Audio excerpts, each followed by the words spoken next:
Il existe plusieurs lieux pour apprécier l'art actuel, certains plus connus comme le musée et les galeries et certains plutôt méconnus comme les centres d'artistes autogérés. Nous avons demandé à plusieurs étudiants où allaient-ils pour observer de l'art actuel et voici ce qu'ils ont répondu. Où est-ce que tu vas pour voir de l'art actuel? Au Musée des Beaux-Arts à Montréal. Je vais dans des musées. Dans des galeries d'art? Tu vas pour voir de l'art? Pour voir de l'art, je vais au Centre culturel Yvonne L. Bombardier à Valcourt. De l'art? Dans une galerie d'art. Ouais, les galeries d'art. Dans un musée d'art. Dans un musée. Il semblerait que les centres d'artistes n'accumulent pas beaucoup de points au sondage. Ces centres méritent peut-être une meilleure visibilité auprès du grand public. Bienvenue dans une petite visite guidée au Sporobol, centre d'artistes autogéré de Sherbrooke.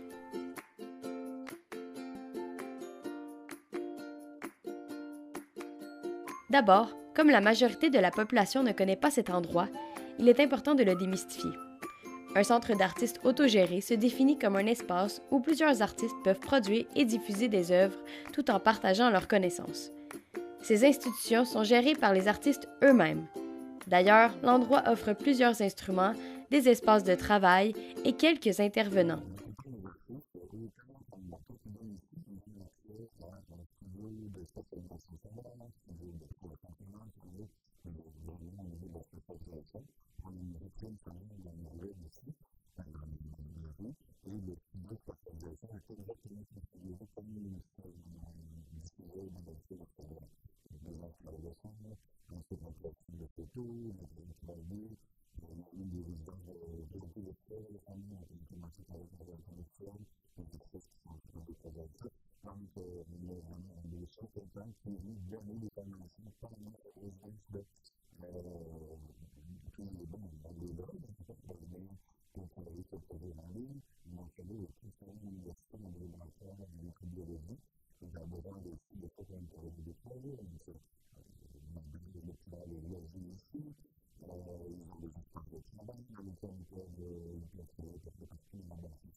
Le Sporobol constitue un de ces endroits et il a un mandat bien précis.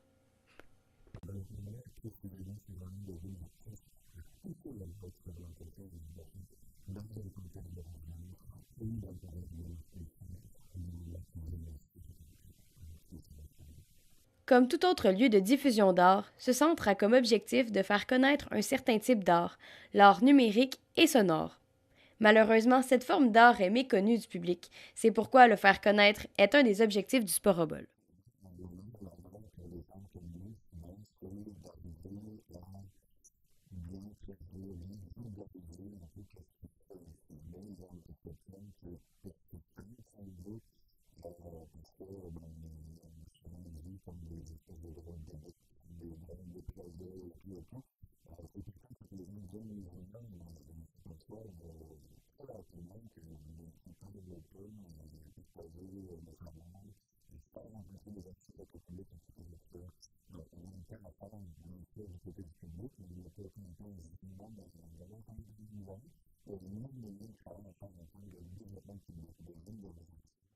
Il est facile de juger ce qui nous est inconnu.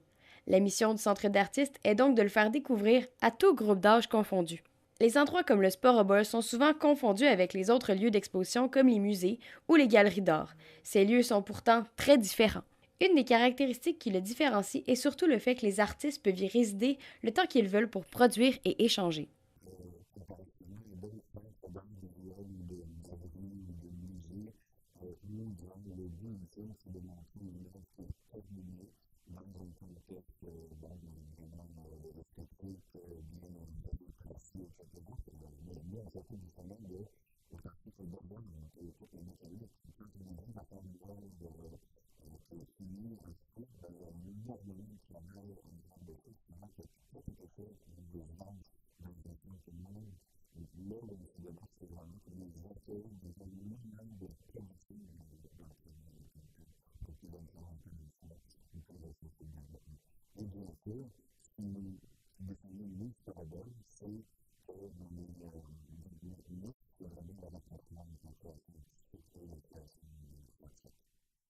Le mot compétition n'est pas de mise pour définir la relation qu'a le Sporobol vis-à-vis des musées ou des galeries.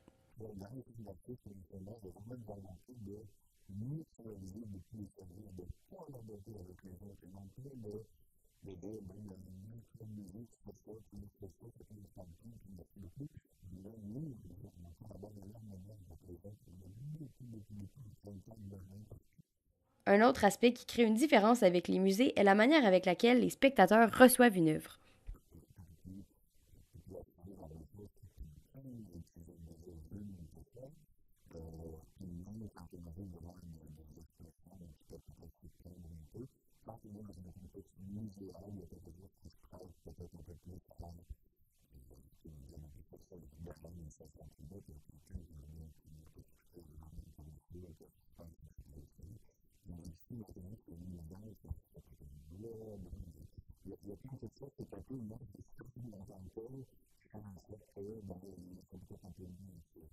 Comme l'argent ne tombe pas du ciel, il est important de savoir d'où proviennent les fonds monétaires pour les centres d'art comme le Sporobol. Ils peuvent compter sur l'appui de subventions municipales, celles du gouvernement provincial et fédéral. Ils font aussi des revenus autonomes avec des contrats d'impression professionnels.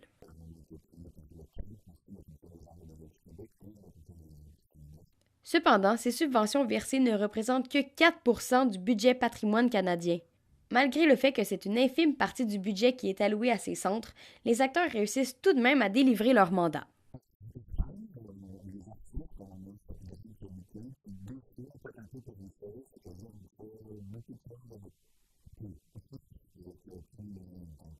Avec plus d'argent, le Sporobol souhaiterait mieux rémunérer ses artistes en résidence, ses collaborateurs et ses employés, mais surtout faire plus de projets en lien direct avec le public afin de faire découvrir l'art numérique et sonore.